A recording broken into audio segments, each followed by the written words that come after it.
घन का आयतन बराबर फॉर्मूला क्या होता है? घन का आयतन बराबर फॉर्मूला क्या होता है?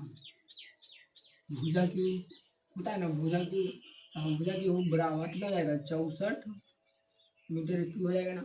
अब भुजा क्यू को हम उधर भेज देंगे, ठीक है। इधर क्या बच जाएगा? भुजा और बराबर, जब स्क्वायर को उधर भेजते हैं तो रूट में आता है, और जब भुजा को भेजेंगे तो क्या जाएगा? सॉरी, क्यू को भेजेंगे तो क्या जाएगा? घनमूल हो जाएगा, घनमूल होगा ना। अब भुजा बराबर, तो भुजा बराबर खाने वाला भुजा नहीं, ठीक है, भुजा बराबर। अब 64 को निकालेंगे घनमूल तो कितना हो जाएगा? अंडर रूट 4 × 4 × 4 होगा।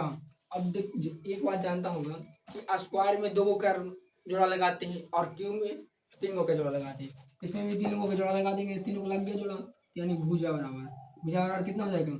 4 हो जाएगा। 3 में से 1 बाहर निकलता है ना, अब भुजा बराबर हमारे पास 4 आ गया, ठीक है। भुजा बराबर 4 आ गया, यानी सभी भुजा बराबर होगा। ये भी भुजा बराबर होगा 4 सेंटीमीटर, ये भी भुजा बराबर होगा 4 सेंटीमीटर, और ये भी भुजा बराबर हमारा 4 सेंटीमीटर होगा, यानी चौड़ाई भी, ऊंचाई भी और लंबाई भी 4 सेंटीमीटर होगा। इसका भी वही होगा, 4 सेंटीमीटर लंबाई, ऊंचाई 4 सेंटीमीटर और चौड़ाई 4 सेंटीमीटर, सभी 4 सेंटीमीटर होगा कि नहीं। अब बोल रहा है कि 2 घन को जोड़कर घनाभ का निर्माण होता है, ठीक है। अब 2 घन को जोड़कर हम 2 घन जोड़कर बना देते हैं, ठीक है। ये यहाँ से लेकर बन गया। आप लोग भी सीखिए कि 2 घन को जोड़कर कैसे बनाते हैं, ठीक है। यहाँ से हम घन का निर्माण कर दिए। अब बोला एक ही में 2 घन जोड़कर इसका निर्माण करना, ठीक है। तो ए यहाँ से हम ले लिए, यहाँ से ले लिए, हो गया। यहाँ से इसको भी ले लेते हैं, क्योंकि हमको 2 घन जोड़कर बनाना है, एक घन, 2 घन को जोड़कर बनाना है घनाभ, ठीक है। यहाँ से ये, यहाँ से। अब देखिए 2 घन को जोड़कर घनाभ तो बन गया। देखिए यहाँ से लेकर यहाँ तक ये दूसरा है, ठीक है। यानी इसका भी लंबाई चौड़ाई उतनी ही होगा, ठीक है। इसका लंबाई 4 सेंटीमीटर होगा, चौड़ाई 4 सेंटीमीटर होगा, इसकी भी चौड़ाई 4 सेंटीमीटर होगा, लंबाई 4 सेंटीमीटर होगा, हो गया ना। लेकिन इसका भी चौड़ाई कितना हो जाएगा? 4 सेंटीमीटर हो जाएगा, और इसका भी चौड़ाई 4 सेंटीमीटर हो जाएगा। यहाँ से अब देखो इसमें आपको क्या समझ में आ रहा है? सबके इसमें फिगर को देखकर समझ में यही आ रहा है कि लंबाई भी उतना ही है, चौड़ाई भी उतना ही है ना, 4 सेंटीमीटर आते हैं, ठीक है। चौड़ाई भी उतनी है, ऊंचाई भी उतनी है। अब देखो लंबाई जो है यहाँ से यहाँ तक बढ़ गया कि नहीं बढ़ गया?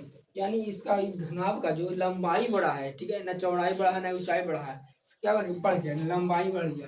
यानी लंबाई देखो यहाँ से पहले था जो यहाँ तक था, अब हो गया यहाँ तक, क्योंकि देखो ऊंचाई तो इतनी ना है, सब जगह देखो यहाँ पे इतनी है, तो ऊंचाई और ऊंचाई में कोई परिवर्तन नहीं हुआ, बस लंबाई में परिवर्तन हुआ।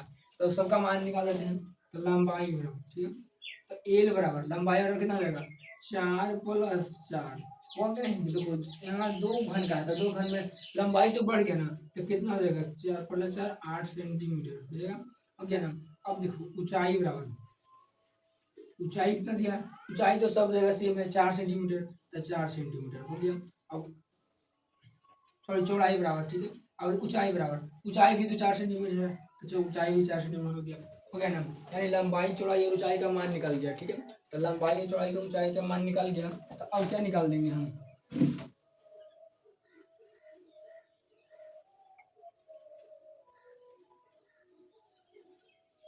घनाभ का वक्र पृष्ठीय क्षेत्रफल बराबर, घनाभ का वक्र पृष्ठीय क्षेत्रफल बराबर क्या होता है? घन का वक्र पृष्ठीय क्षेत्रफल,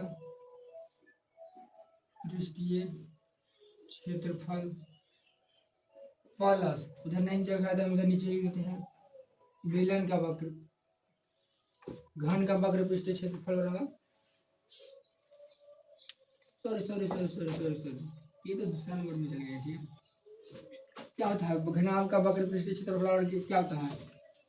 मतलब 2 × LB + BH + HL, यही ना होता है। घनाभ का वक्रपृष्ठीय क्षेत्रफल बराबर क्या होता है, L2 into L B plus B H plus L H.